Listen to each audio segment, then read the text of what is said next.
আসসালামু আলাইকুম, আশা করি সবাই ভালো আছেন। আমি কায়সার। আজকে আমি আপনাদের সাথে একটা গুরুত্বপূর্ণ বিষয় শেয়ার করব। সেটা হচ্ছে যে আমরা যখন মাইক্রোসফট অফিস অ্যাপ্লিকেশনের যে কোনো একটা প্রোগ্রাম যখন ওপেন করি তখন এই যে দেখা যায় আমি একটা অফিস অ্যাপ্লিকেশনের একটা প্রোগ্রাম ওপেন করলাম। এটা হচ্ছে মাইক্রোসফট ওয়ার্ড। দেন হচ্ছে এই যে এখানে একটা জিনিস লক্ষ্য করা যাচ্ছে যে আমরা এখানে উপরে লেখা আছে document one, Microsoft Word product activation fail.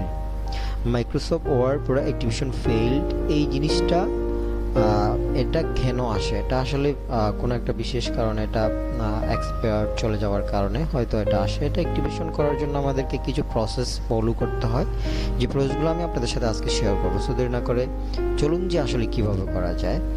দেন হচ্ছে এই যে এখানে এটাকে ক্লোজ করে দিচ্ছি। এই পপ আপটা আসে, এটা বারবার ডিলিট করতে হয়, এটাও আর আসবে না। সো আমরা এখান থেকে বের হয়ে আসছি, বের হয়ে আসলাম। এখন হচ্ছে আমাদেরকে যেতে হবে হচ্ছে খুব সহজ কথা, আমাদের দিস পিসিতে ক্লিক করতে হবে। দিস পিসিতে ক্লিক করার পর আমাদেরকে সি ড্রাইভে যেতে হবে। এই যে সি ড্রাইভ, যেখান থেকে আমরা কিন্তু আমাদের উইন্ডোজ অপারেটিং সিস্টেমটা চালু করেছি কম্পিউটারে, অথবা উইন্ডোজ যেখানে ব্যাকআপ দেওয়া আছে সেখানে আমরা সি ড্রাইভে ঢুকবো। সি ড্রাইভ থেকে দুইটা আমাদেরকে অপশন চুজ করতে হবে। একটা হচ্ছে প্রোগ্রাম ফাইলস, আর একটা হচ্ছে প্রোগ্রাম ফাইলস x86 এখান থেকে কোন যে কোনো একটা ফাইল আমাদেরকে চুজ করতে হবে। যে কোনো একটা ফাইল কিভাবে চুজ করব?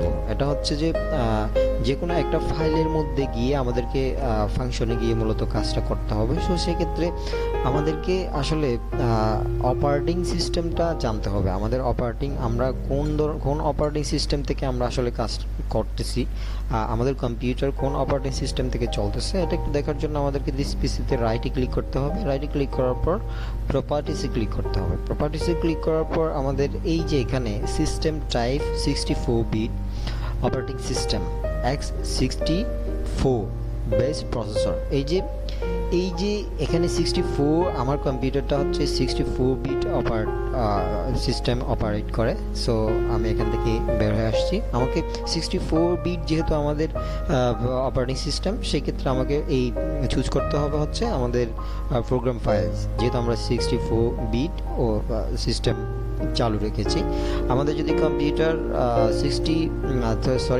32 মানে 32 বিটের হয়, সেক্ষেত্রে আমাদেরকে প্রোগ্রাম ফাইলস এই যে এটাতে যেতে হবে, প্রোগ্রাম ফাইলস x86 এ যেতে হবে। আমরা যেহেতু 64, সেক্ষেত্রে আমাকে যেতে হবে হচ্ছে প্রোগ্রাম ফাইলস, এখানে যেতে হবে।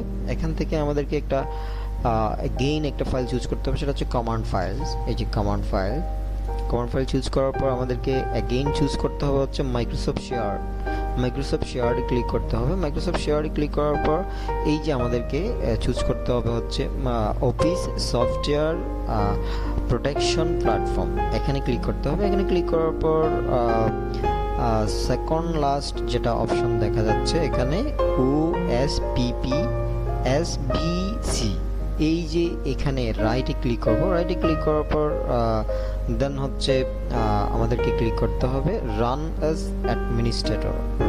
অ্যাডমিনিস্ট্রেটর ক্লিক করার পর এখানে একটা পপ আপ আসছে। এখানে হচ্ছে আমাকে এই যে ইয়েসে ক্লিক করতে হবে। ইয়েসে ক্লিক করার পর এটা আশা করি হয়েছে কিনা আমরা একটু চেক করে দেখব। চেক করে দেখার জন্য আমাদেরকে অবশ্যই এগেইন একটা প্রোগ্রাম ওপেন করতে হবে। আমি গতবার করেছিলাম ওয়ার্ড, এগেইন আমি ওয়ার্ড ওপেন করছি। Document 1. Microsoft Word document. এটা Paint. আসেনি, Scan তো off. এটাতেই হয়ে গেছে। এটাতে না হলে আপনার ওই যে যেভাবে বলছিলাম, এই যে সেম মেথড ফলো করে কাজটা করে নেবেন। অনেক বেশি ভালো থাকবেন সবাই। ধন্যবাদ সবাইকে। আসসালামু আলাইকুম রহমতুল্লাহ। যারা আমার চ্যানেলটি এখনও পর্যন্ত সাবস্ক্রাইব করেনি, অবশ্যই সাবস্ক্রাইব করে রাখবেন।